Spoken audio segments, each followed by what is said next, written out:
Hello, my name's Kate, and I want to walk you through how to do a past life tarot reading. So this is a 3-card spread, and it's a really fun spread to do if you're interested in kind of delving into your past lives, particularly to see how they're affecting you right now in your present life. So I'm going to start with the first card, and this card represents lessons or issues in a past life that you didn't resolve, or you didn't work through, and so you're still working through them now, so they're still showing up in your life right now. And then the second card I'm going to turn over is going to symbolize how this is showing up in your life right now. So this is your life right now, and what issues are being affected by this issue in your past life. So the past life issue, to me, looks like it has to do something to do with overindulgence. So 9 of Cups is all about overindulgence, and sometimes this has to do with drinking a lot or eating a lot, some kind of gluttony.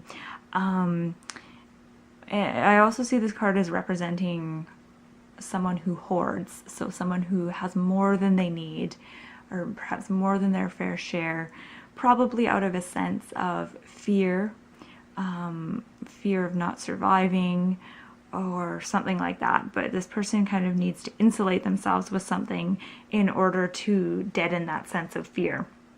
So whether that is insulating themselves with, drinking a lot or eating a lot in order to suppress emotions, or if it means that they're into kind of hoarding money or wealth in order to feel safe. And if we look at their current life, this is showing up for them in the area of relationships and health. So the 2 of Cups often will represent a relationship, often a romantic relationship, and it can also represent your health, so your physical health. So we see how it can be quite obvious for this card to show up that way. So if someone, drinks a lot or overindulges, that could show up as a health issue, as well as affect their romantic relationships. And then the last card I'm going to turn over represents what you actually have learned from previous lifetimes that could help you in this situation. So this is kind of wisdom and knowledge that you've gained from your past lives that you can now utilize and bring in to help you get past or help you work through this lesson that you're dealing with right now.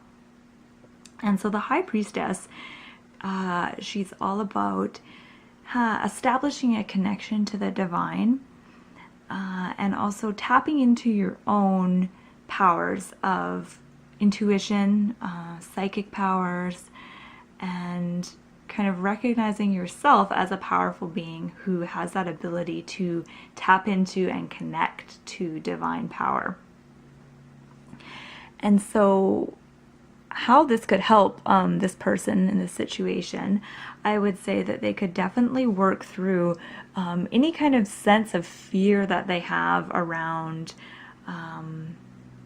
just around living life, any kinds of fears that they have. They could work through those fears using this energy of the High Priestess. So by tapping into their higher power or their higher self, and establishing a really strong kind of sense of their own spirit or their own soul, they could definitely overcome and transcend the insecurities that this card represents.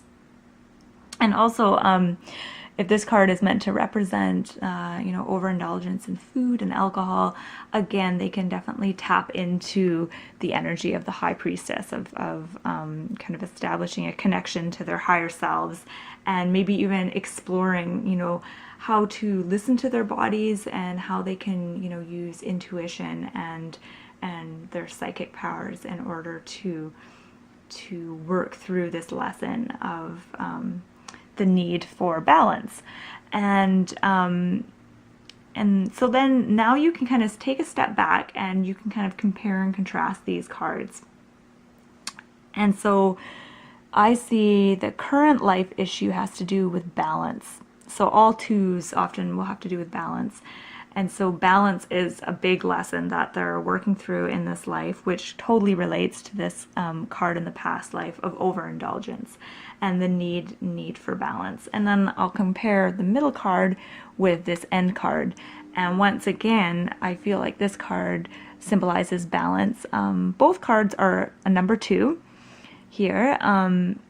So definitely the High Priestess has to do with balance, and she's sitting between the 2 pillars, so balancing the energies of darkness with light, and night and day, conscious and subconscious. So there's definitely a real theme of balance, and balance, I think, is something that this person has learned in a previous lifetime. This is something that they know how to do. They know how to achieve balance. They may have learned how to do it on more of a spiritual level rather than an actual kind of practical physical level. So really working through this life issue really has to do with being able to bring what they learned on a spiritual level down to what they are doing on a more physical level. Yeah, so that's how you do a 3-card tarot reading, a past life tarot reading. And I hope you found this helpful. And my name is Kate, and thank you so much for joining me.